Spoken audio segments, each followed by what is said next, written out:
Dan kalau orang-orang itu bersuci dari najis mughalathah itu hanya teori, saya praktek. Setiap membersihkan kandang babi saya harus mandi, harus membersihkan, membasuhnya dengan 7 kali pasir dengan tanah itu saya praktekkan begitu. Nah kemudian nanti saya sekolah jalan kaki sekitar 3,5 kilo gitu. Setiap saya pergi ke sekolah saya harus membawa hasil panennya tiap hari, nyunggi gitu ya, sambil nyangklong tas jalan 3 kilo nyunggi hasil pertanian itu tiap hari kan begitu.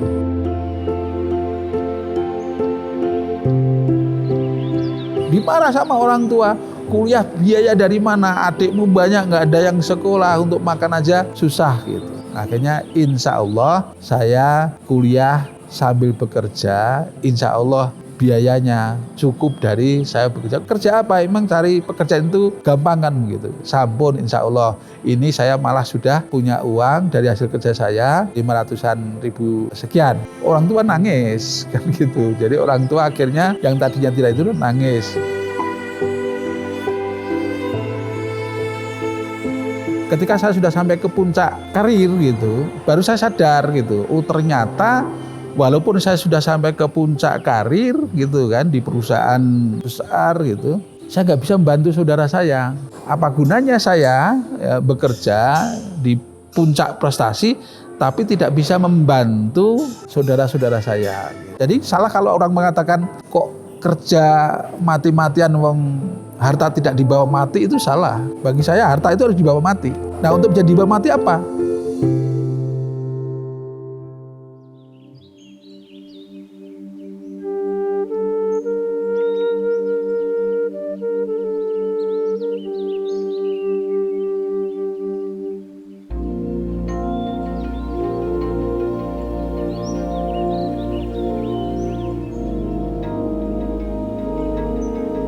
Bismillahirrahmanirrahim. Assalamualaikum warahmatullahi wabarakatuh. Saya Parmin Abu Aziz atau dikenal dengan Abah Aziz ya. Saya tinggal di Blumbang, Karanganyar atau tepatnya di lereng Lawu, Tawangmangu. Saat ini saya mengelola bisnis dalam manajemen kolaborasi yaitu The Lawu Group. Nah, The Lawu Group itu perusahaan yang bergerak di bidang 3RO. 3RO itu rekreasi, restoran, resort, dan oleh-oleh gitu. Yang semuanya saling mendukung. Usaha satu dan usaha yang lain itu, orang wisata pasti butuh penginapan, orang wisata pasti butuh makan, orang wisata juga butuh oleh-oleh gitu. Maka ini sebenarnya semuanya ada usaha dalam industri wisata atau pariwisata. Background saya ya orang kampung yang tinggal di daerah pegunungan ya, di desa, yang masa kecilnya sebagaimana anak-anak petani pada umumnya gitu ya menggembala, ya membantu orang tua ke ladang, membantu orang tua mencari rumput, mencari kayu dan sebagainya seperti itu. Artinya saya berasal dari desa, dari keluarga yang tidak berkecukupan gitu. Nah sehingga setelah saya selesai sekolah gitu, nah, saya bekerja di sebuah perusahaan asuransi. Jadi sebenarnya cita-cita saya dulu sebenarnya guru agama gitu. Jadi karena saya mengidolakan guru agama waktu SD, maka saya sekolah di Madrasah Tsanawiyah. Saya sekolah di Madrasah Aliyah gitu. Nah, harapannya nanti bisa menjadi guru agama. Kemudian saya kuliah di Fakultas Tarbiyah atau kalau sekarang adalah jurusan kependidikan ya agama gitu. Tapi karena saya harus mencari biaya sendiri untuk sambil sekolah atau kuliah, karena karirnya lebih cepat dibanding dengan kuliahnya, semester 3 saya putus kuliah dan saya fokus bekerja, dan hingga akhirnya saya pada puncak karir yang tertinggi lah gitu. Jadi di perusahaan keuangan ya, di industri keuangan itu, di asuransi itu saya mulai dari agen, kemudian supervisor, district manager, sampai dengan ke bank manager, kemudian area manager, sampai ke division head, sampai dengan ke direktur, sampai ke direktur utama gitu. Artinya sudah sampai ke puncak karir gitu kan dalam bekerja, itu sampai ke presiden direktur atau ke CEO. Ketika saya sudah sampai ke puncak karir gitu, baru saya sadar gitu, oh ternyata walaupun saya sudah sampai ke puncak karir gitu kan di perusahaan besar gitu, saya nggak bisa membantu saudara saya. Karena saudara-saudara saya nggak ada yang sekolahnya hanya ada yang SD paling tinggi SMP. Sedangkan standar operasional prosedur di perusahaan saya kualifikasi untuk bekerja itu minimal SMA. Nah saya berpikir terus apa gunanya saya bekerja di puncak prestasi tapi tidak bisa membantu saudara-saudara saya. Gitu. Nah akhirnya saya tersadarkan. Kemudian ketika saya menunaikan ibadah haji pada tahun 2009, ya doa saya, ya Allah berikan hamba petunjuk, bimbing hamba untuk bisa merintis bisnis yang bisa membantu saudara-saudara saya dan masyarakat sekitar.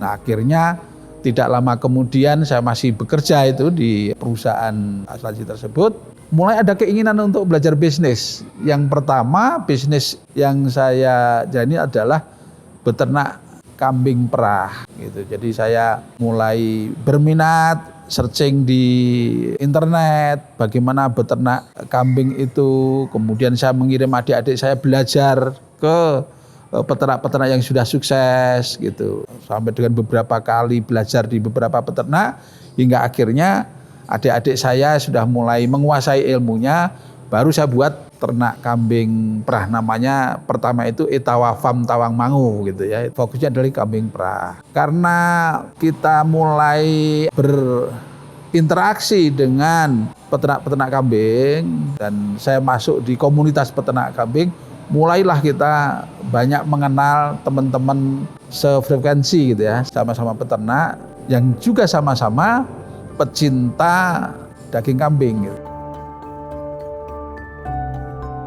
Akhirnya ada sahabat saya namanya Habib Abdillah Hanis itu juga pecinta kambing, beliau juga peternak, kemudian pinter membuat masakan kambing. Nah kita sepakat untuk membuat usaha yang kedua adalah Sate Lawu Tawangmangu. Itu usaha kuliner pertama kita, itu adalah Sate Lawu Tawangmangu pada tahun 2017. Nah 2017 itu kita buat warung sate tapi konsepnya adalah resto keluarga. Saya mengamati banyak warung-warung sate itu rata-rata kecil, sempit, ya maaf gitu ya, agak tidak bersih misalkan kalau tidak dikatakan kamu tidak bersih. Kemudian asap di mana-mana sehingga pergi dari atau pulang dari makan itu ya bajunya semuanya bau asap. Padahal saya mengamati menu kambing ya kita di resepsi misalkan di sana banyak menu. Kalau di situ ada menu kambing, apakah sate atau itu tengkleng, apa itu kambing guling, pasti yang habis duluan yang diserbu menu-menu berbahan kambing domba itu gitu. Artinya sebenarnya warung sate itu kan konsumennya, pelanggannya itu kalangan menengah atas gitu. Dan semua kalangan juga suka dengan sate kambing. Tapi tidak ada resto yang nyaman. Akhirnya saya buatlah Sate Lawu Resto itu, konsepnya adalah resto keluarga dengan parkir yang luas sehingga bis juga bisa masuk, rombongan juga bisa masuk dengan kapasitas 300-an orang lebih. Dan alhamdulillah langsung disambut baik oleh masyarakat, oleh wisatawan yang ke Tawangmangu ya, menjadi ikonnya wisata baru di Tawangmangu. Pada tahun 2017 itu seperti itu.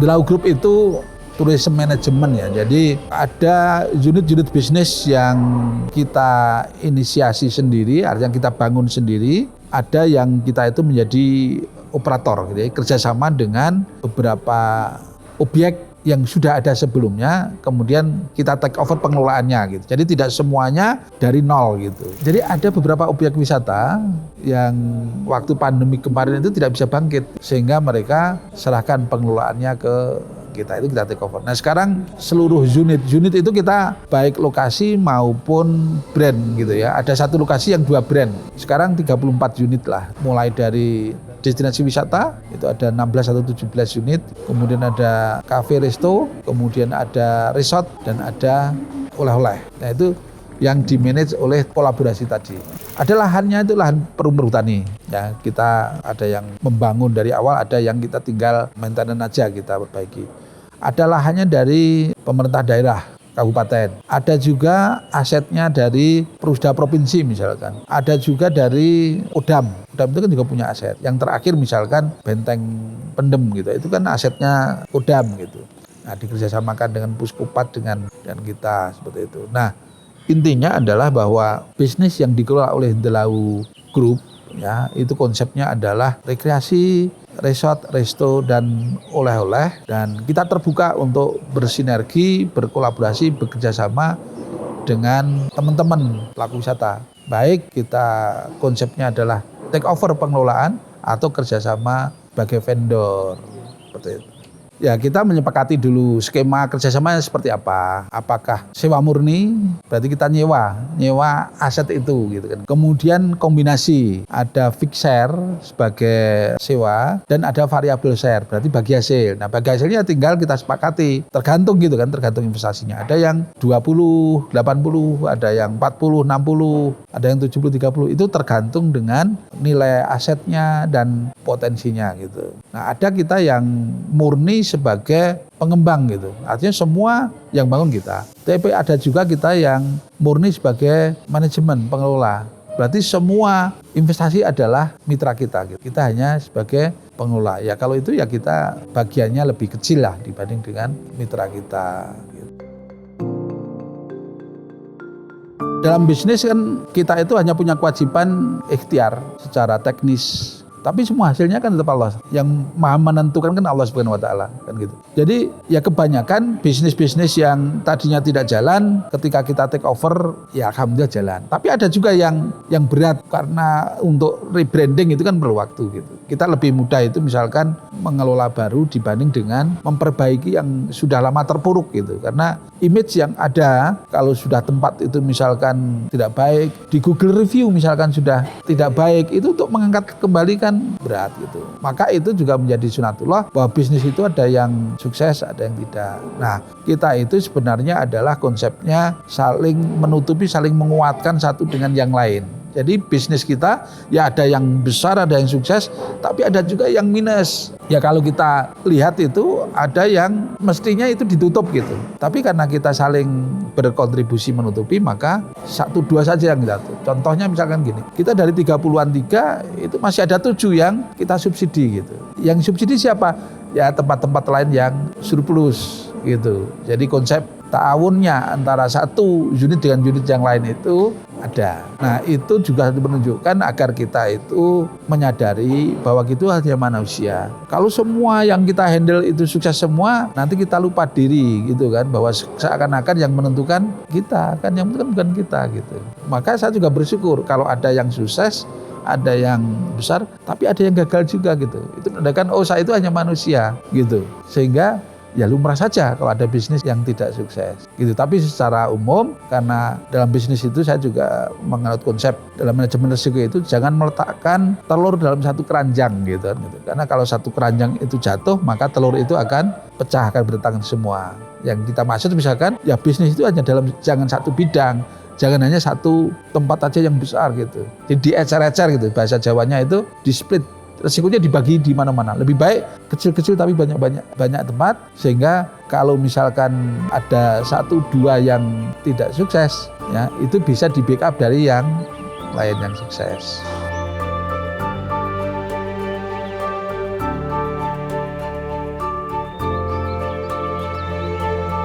Ya kita dalam merintis bisnis ini juga belajar gitu ya. Artinya sebelum bisnis itu kita juga harus paham lah tentang bisnis itu. Maka pentingnya knowledge, pengetahuan kita tentang bisnis itu. Kita mengasah pengetahuan kita, knowledge kita, kemudian kita juga terus berlatih agar kita juga menguasai bisnis itu gitu ya. Nah, sehingga bisnis yang kita jalankan ini konsepnya itu tidak ada yang bertabrakan gitu. Ya, contohnya misalkan Laupak itu konsepnya adalah wisata keluarga yang ikonnya adalah taman salju, ya, taman salju. Nah maka yang kita upgrade itu taman saljunya. Kalau dulu salju itu hanya dari dakron, dari snow liquid misalkan gitu. Kita upgrade jadi kampung salju kita kabut jadi snow world, yang esnya menjadi beneran, saljunya itu menjadi beneran, itu contoh begitu. Nah kemudian di Sakura Hill ya konsep kita Japan of Java gitu. Jadi kita buat konsep ya taman Jepang gitu. Karena itu berdekatan, konsepnya berbeda sehingga orang memungkinkan ke Lau Park dan ke Sakura. Kemudian di Wonder Park itu ya konsepnya kita adalah konsep tempat untuk camping, tempat untuk karena resort gitu ya.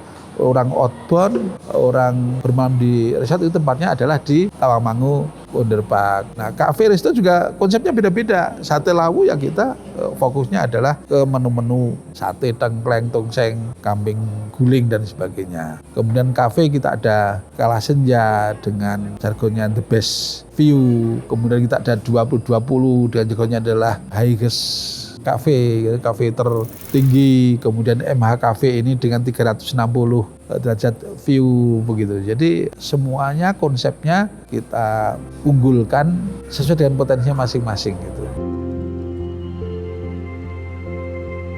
Ya tantangan terbesar pada pandemik lah, karena bisnis kita adalah wisata dan wisata waktu itu kan harus close. Mulai di resto, kafe, tempat wisata, resort penginapan itu kan semua kan close kan gitu. Ya tapi karena itu adalah yang harus kita lewati ya dengan segala keterbatasan kita tetap harus berhusnudon kepada Allah.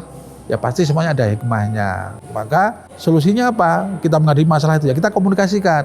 Pertama, kalau kita sedang ada masalah seperti itu, ya kita komunikasikan keluarga. Ya, ini kondisinya perusahaan kita sedang tidak baik-baik saja. Kita punya kewajiban gaji karyawan dan sebagainya. Kita nggak punya tabungan dan sebagainya. Tolong dipahami, support ayah. Kita hadapi bersama-sama.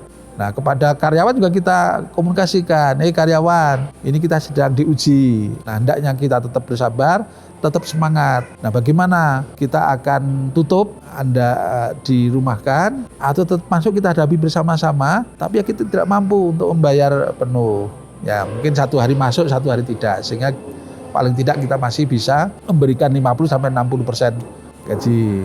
Gitu, akhirnya memilih seperti itu. Nah, akhirnya ya kita hadapi bersama-sama itu. Bagaimana selama pandemik agar kita tetap ada inflow, kita jual lah paket isolasi mandiri. Jadi resort-resort kita dijual untuk isolasi mandiri. Kemudian kafe, resto karena nggak bisa buka maka kita buat take away. Waktu puasa misalkan kita jual ke agnia orang-orang kaya dermawan ya paket buka dan sahur. Pak, kita sedang ada paket buka dan sahur ini. Nah mungkin Bapak akan mengambil paket, akan didagangkan ke mana, ke panti asuhan mana, ke anak yatim mana, ke masjid mana gitu. Alhamdulillah dengan itu kita 1 bulan penuh selama Ramadan itu ya tidak kurang dari setiap hari itu 600-800 porsi lebih gitu. Sehingga ya dapur tetap ngebul dalam masa pandemik. Masih nggak cukup juga kita jual buy now stay later dengan diskon 50%. Yang penting sekarang uang masuk dulu. Kalau beli sekarang ya kita diskon 50%. Bermalamnya di glamping kita kapan-kapan nanti kalau sudah mungkin kan ya akhirnya ada masuk gitu. Ya SDM di mana-mana itu kan salah satu penentu ya, karena terkait dengan etos kerja, culture, budaya dan sebagainya seperti itu. Nah awal-awal Delau Group itu berdiri, itu yang penting kita bisa mengakomodir saudara-saudara kita dan masyarakat-masyarakat terdekat. Sehingga kalau kita sesuai dengan standar SDM, ya memang mereka nggak memenuhi kualifikasi kan gitu. Karena yang tadinya mencangkul jadi karyawan, yang tadinya mencari kayu jadi karyawan, yang tadinya bengkel, bekerja di bengkel jadi karyawan, itu kan tahu sendiri. Kita rekrut waktu itu ya keluarga-keluarga terdekat dulu, kemudian kita latih, kita didik mereka sampai dengan setidaknya itu pantas lah gitu kan. Walaupun usianya sudah tua tapi juga mereka masih pantas melayani, diajari bagaimana melayani orang dan sebagainya gitu. Itu tantangan dan kendalanya di awal-awal ya SDM kita ya SDM yang backgroundnya itu sangat tidak memenuhi kualifikasi gitu kan. Tapi kita update terus.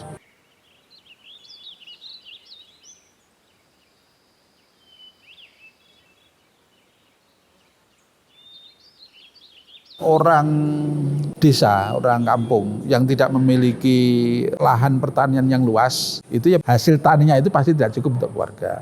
Sehingga karena tidak punya lahan yang cukup, bapak saya itu juga jualan bibit kubis gitu ya, yang jualannya adalah di daerah Magelang. Untuk menggambarkan betapa kondisi masa kecil saya itu penuh dengan perjuangan, saya dari SD ke SMP saja itu jeda. Tidak langsung dari SD masuk ke SMP. Karena orang tua, khususnya ibu saya, itu tidak mengizinkan saya untuk sekolah lagi. Jadi SD ya sudah, sekolah SD membantu orang tua. Karena faktor biaya, faktor ekonomi, dan tradisi yang ada di kampung pada waktu itu, ya orang-orang yang biasa itu tidak perlu sekolah lah gitu lah. Cukuplah dengan membantu orang tua ke ladang, ya, menggembala kambing, mencari rumput dan sebagainya. Tapi karena saya punya keinginan yang kuat, waktu SD saya sudah mengidolakan seorang guru agama yang saya ingin jadi seperti dia, maka saya berontak gitu ya, dengan terus menerus merengek-rengek kepada orang tua, nangis gitu. Sehingga teman-teman saya mendaftar, akhirnya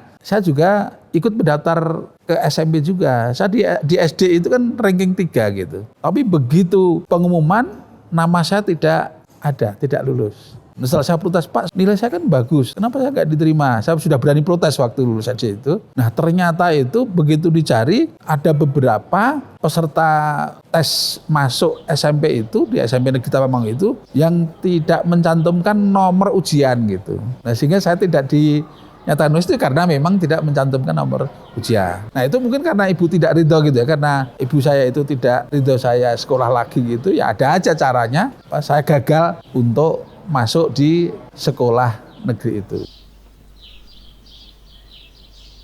Nah, akhirnya pada waktu itu gitu ya, saya masih tidak putus asa, terus menerus ingin sekolah ke swasta gitu, tapi tetap tidak bolehkan. Nah mungkin karena ayah saya itu lebih mesake gitu ya, atau kasihan gitu kan, melihat saya terus menerus merengek, terus menerus sakit gitu, sampai dengan saya sakit, sampai dengan saya nangis-nangis gitu. Nah kebetulan ayah saya itu jualan benih kubis di Ngabla itu satu baris atau berdekatan dengan salah seorang murid Madrasah Sanawiyah Negeri Ngabla yang kelas 3 sambil jualan rokok gitu, lapak rokok gitu. Nah berceritalah sama namanya Mas Harto, saya masih ingat gitu kan, Allah yarham, katanya sudah meninggal dunia. Nah itu sekolah itu baru gitu ya, baru 3 tahun, masih mudah lah gitu orang masuk. Nah akhirnya saya didaftarkan oleh orang tua saya itu ketika sudah berjalan entah 3 bulan atau bahkan 3 bulan lebih gitu ya.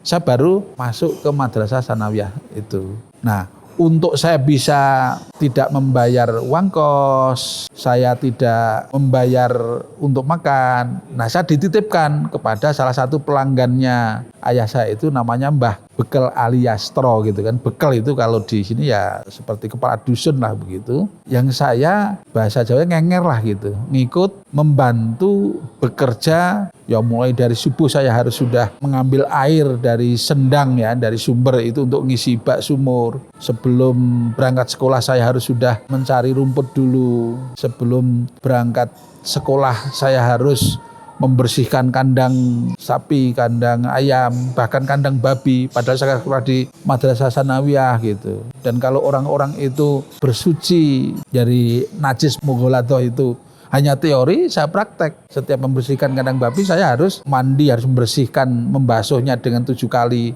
pasir dengan tanah, itu saya praktekkan begitu. Nah kemudian nanti saya sekolah jalan kaki sekitar 3,5 kilo gitu, karena Mbah Ali Sastro yang saya ngenger ini itu ladangnya banyak, tiap hari panen. Dan itu setiap saya pergi ke sekolah saya harus membawa hasil panennya, tiap hari nyunggi gitu ya, sambil nyangklong tas jalan 3 kilo nyunggi hasil pertanian itu tiap hari kan begitu. Nah singkat cerita itu sampai dengan saya lulus Madrasah Sanawiyah dan saya selalu ranking gitu, ranking 2, ranking 3. Nah itu ketika lulus saya minta izin kepada orang tua ingin mendaftar PGA, karena untuk menjadi guru agama kan harus PGA gitu. Lagi-lagi ibu saya wes mulai wae, pulang saja, nggak usah sekolah. Saya nekat tetap daftar ke PGA. Ya walaupun saya ranking di MTS, saya akhirnya itu mengambil kesimpulan, ya karena ibu saya tidak ridho, maka ya saya harus ikhlas tidak diterima di PGA. Masih nggak menyerah saya ke SPG, bukan sama saja saya nggak diterima gitu. Akhirnya ya udahlah, saya menyerah, saya pulang. Saya pulang ke kampung ini, ke kampung Blumbang ini. Ketika hari Jumat pertama gitu kan, saya sholat Jumat dulu belum ada masjid, satu pun Blumbang ini tidak ada masjid. Adanya langgar, ya musola lah gitu ya, musola yang ukurannya 3x3, itu pun tidak dipakai untuk sholat jamaah 5 waktu, hanya untuk sholat Jumat. Ketika saya pas sholat Jumat itu sampai dengan jam 12:30 itu belum dimulai gitu. Saya tanya, ini kok sholat Jumatnya belum dimulai? Ya Pak Marjinya nggak datang, guru agamanya. Nah kalau nggak datang gimana? Ya kita sholat zuhur gitu. Kemudian karena jamaahnya juga masih anak-anak gitu ya, yang remaja juga hanya sebagian. Akhirnya waktu itu saya memberanikan diri untuk saya bisa gitu. Karena MTS itu diajari dasar-dasar menjadi khotib kan gitu. Akhirnya saya memberanikan diri, aku iso mas gitu, khotib gitu. Akhirnya saya naik mimbar, khotib. Nah setelah itu baru anak-anak yang ikut sholat, remaja-remaja gitu, jamaahnya yang nggak seberapa gitu, lah kue iso nudek kan gitu, kamu bisa nudek gitu, kue wae kan gitu. Dengan itu akhirnya saya membuat seperti majelis diniyah lah, atau kalau sekarang TPA di rumah saya, di rumah orang tua saya.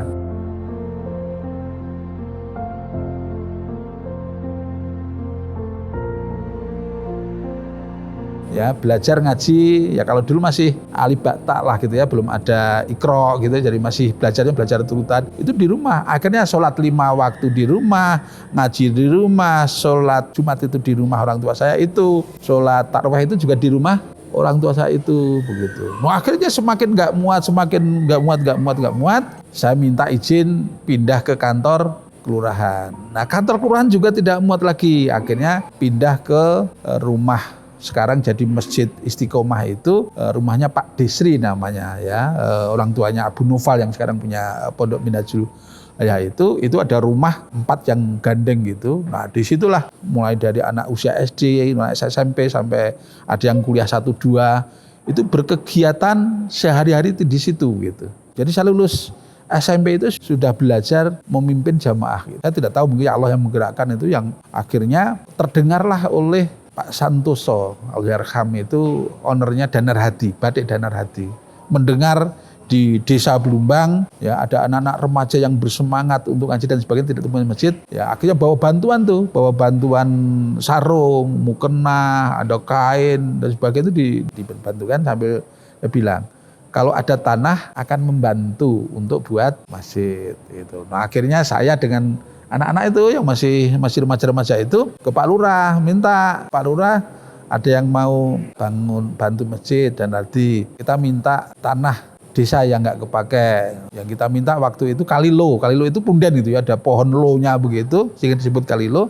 Kita minta, kita dimarahi gitu kan, itu anak masih kladuk wani kurang duga begitu ya, wong punden kok dijaluk arep ke masjid gitu. Nah akhirnya naik gelem, itu bekas kuburan ya, di pojok desa itu ada bekas kuburan, silahkan kalau mau dipakai. Nah akhirnya kita pakai yang bekas kuburan itu. Setiap hari anak-anak itu kerja bakti mindahin kerangka-kerangka bekas kuburan kuno itu yang sudah dipakai itu, sampai dengan kita membangun masjid, bantuan dari Danar Hadi, dan akhirnya masyarakat juga digerakkan oleh Pak Lurah untuk ikut urunan gitu ya, urunan setiap kakak yang mampu lah gitu, itu ikut membantu. Jadilah masjid yang pertama namanya Masjid At-Taqwa.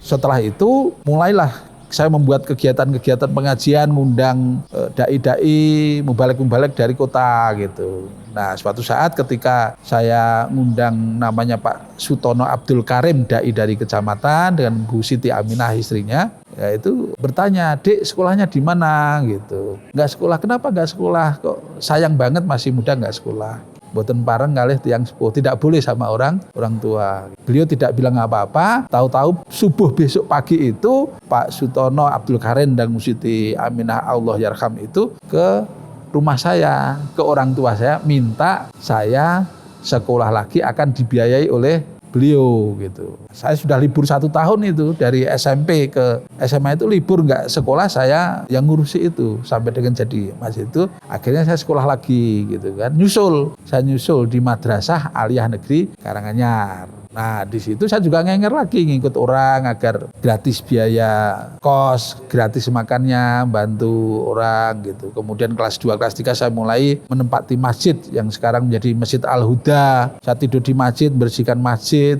sehingga saya sampai dengan selesai. Ya selesai saya kembali lagi pulang ya, karena Karanganyar Tamang itu waktu itu dekat dijangkau dengan bis ya, setiap minggu saya tetap pulang, tetap masih. Jadi walaupun saya sudah sekolah, saya masih ketua masjid kan gitu. Nah kemudian ketika saya pulang kembali ya, lulus SMA, mulai saya wiyata bakti waktu itu di sekolah SD.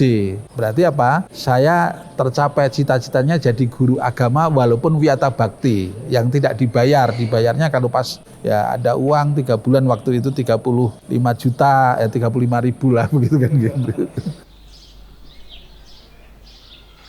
Nah kemudian dengan harapan nanti saya bisa diangkat menjadi PNS kalau saya ikut persamaan gitu kan. Maka saya ngajar, dapat 3 bulan ngajar, saya mau ikut persamaan, ternyata dihapus itu kebijakan persamaan PGA, SPG itu dihapus. Jadi guru itu harus S1.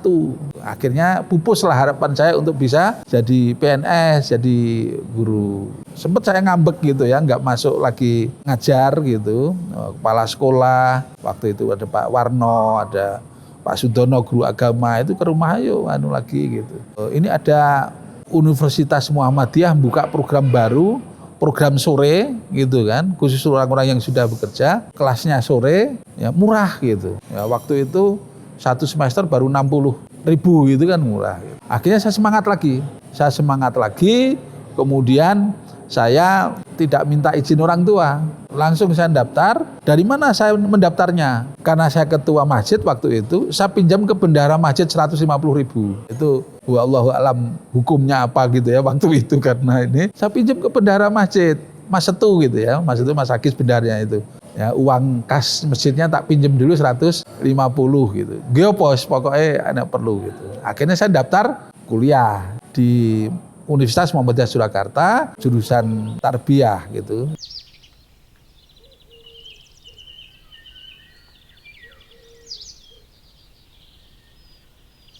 Nah, ketika ospek, dulu kan ada penataran P4 gitu ya, tahun-tahun 88 itu. Ada kelas, itu kelas besar, kelasnya sampai dengan 70 saya ingat gitu kan. 70 orang itu ada 12 orang yang belum bekerja. Yang belum bekerja itu 12 orang termasuk saya kan gitu. Nah, itu ada orang tiba-tiba berdiri di depan kelas mengumumkan, ya teman-teman yang belum bekerja, silahkan besok datang di saya, perkenalkan, saya Sarwanto Abdul Basir gitu kan, Allah yarkam. Nah, akhirnya 12 orang itu datang ke kantor Pak Sarwanto Abdul Basir itu. Nah ternyata di sana nama perusahaannya adalah Mahkota Sahid Asuransi Jiwa gitu. Itu sebuah perusahaan asuransi miliknya Pak Sukamdhani Sahid Gito Sarjono.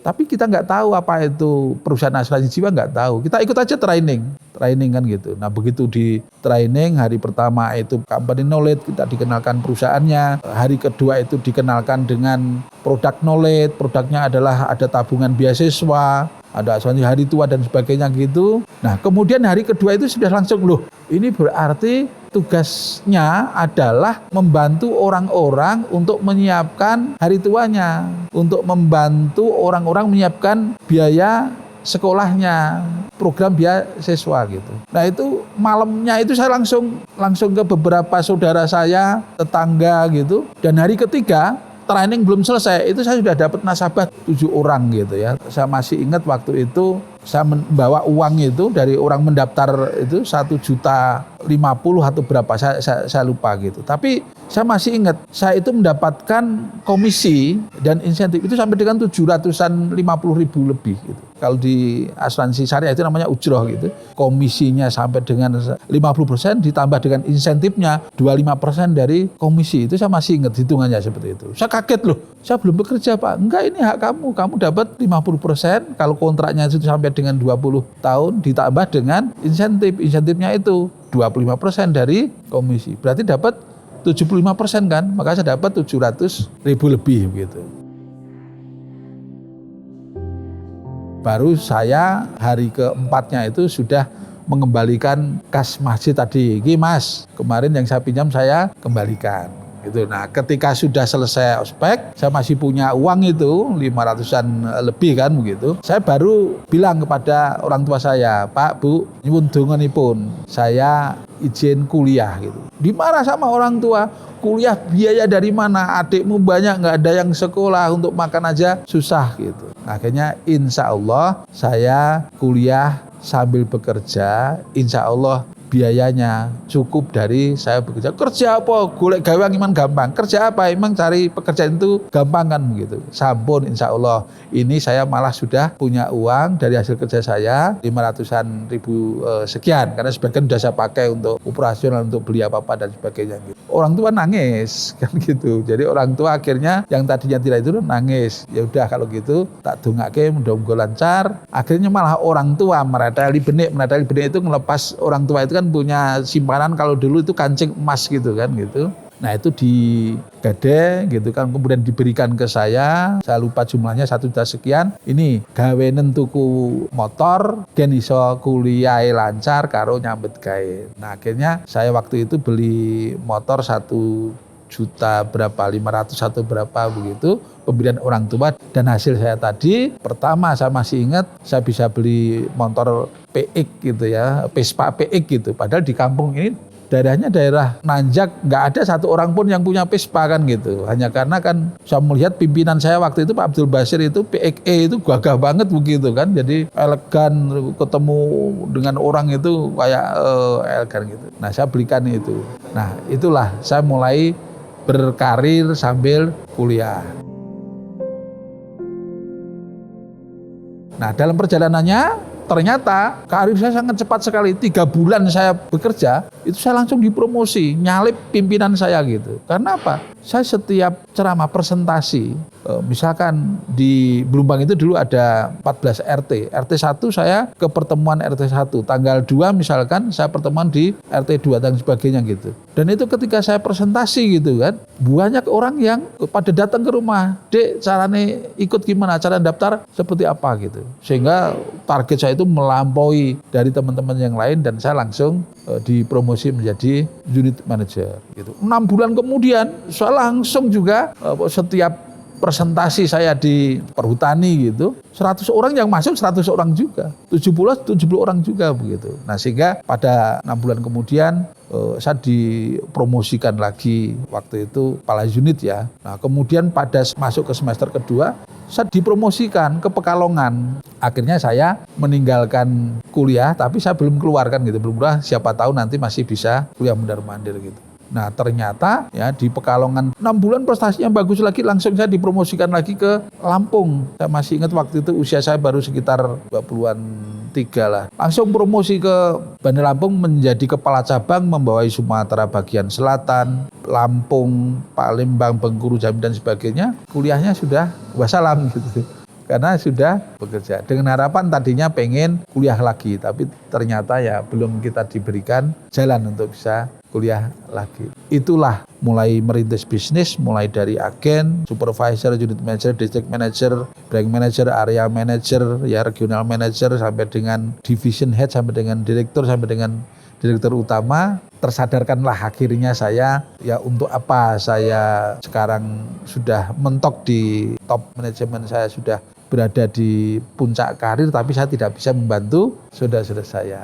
Mulailah saya merintis bisnis yang pertama tadi, peternakan kambing, kemudian sate lau, baru setelah itu ya Allah mudahkan untuk ke bisnis wisata, bisnis resort dan sebagainya.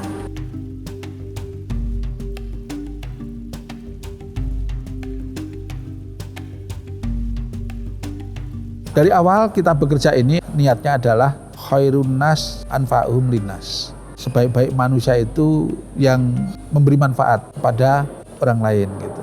Maka tujuan kita membangun bisnis ini adalah bagaimana kita bisa memberikan manfaat yang seluas-luasnya.